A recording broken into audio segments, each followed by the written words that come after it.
guys! So today I just thought I would do a real short book review since I haven't done a sit down video in a few weeks.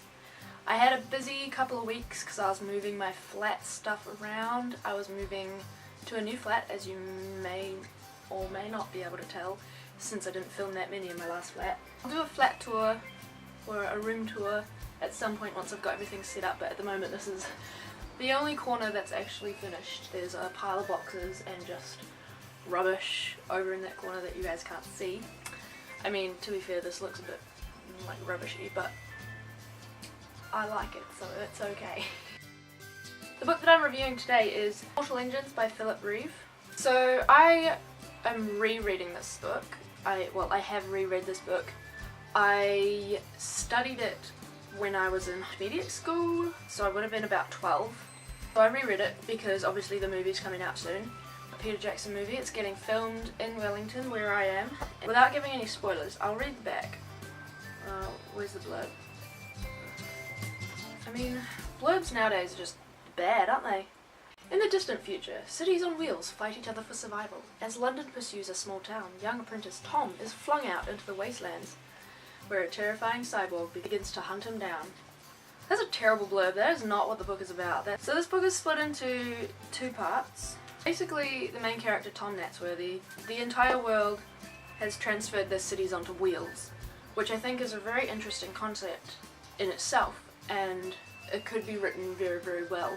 In fact, it is actually quite well done in this book. Basically, an assassin girl called Hester Shaw appears on London and tries to kill Tom Natsworthy's idol guy, the best historian in London, and then turns out the best historian in London is actually a bad guy and he pushes Tom into the wastelands. Yeah, so they spend the entire book trying to get back to London, and Tom learns some valuable lessons about how London actually isn't the best place and there are bad people everywhere and it's really hard to trust people, and I think it's actually written very well. If you haven't read it already, it's obviously a very quick read. It is 320 pages, so that's pretty easy. I spent a long time because I read it on plane flights and things like that, but I think it's a pretty easy read if you haven't read it already, and obviously the movie's coming out. It is a series, so there's a book that comes after this. It does end on a bit of a cliffhanger. The next book is called Predator's Gold, and I need to get that out so that I can read that. The characters are interesting. I'm interested to see how the movie portrays them, because I've seen the trailer and like some of the characters don't look really quite how I imagined them to look. So overall, I would give this book maybe a 7 out of 10. Entertainment, good. Yes, plot was pretty strong. I would say some of the plot points are 1, unneeded, and 2, just overdone too much, but that's okay. Also, each chapter, from about chapter 5 I think, it switches between a character that is on London and Tom. Even though it's still in third person, it shows you what everyone in London's doing, and then it shows you what Tom's doing with Hester, and it's just like a back and forth kind of thing, which is really interesting because you obviously are not just stuck with Tom or just stuck with Catherine, and it's a really interesting way of portraying two different stories, and then they all end up meeting at the end.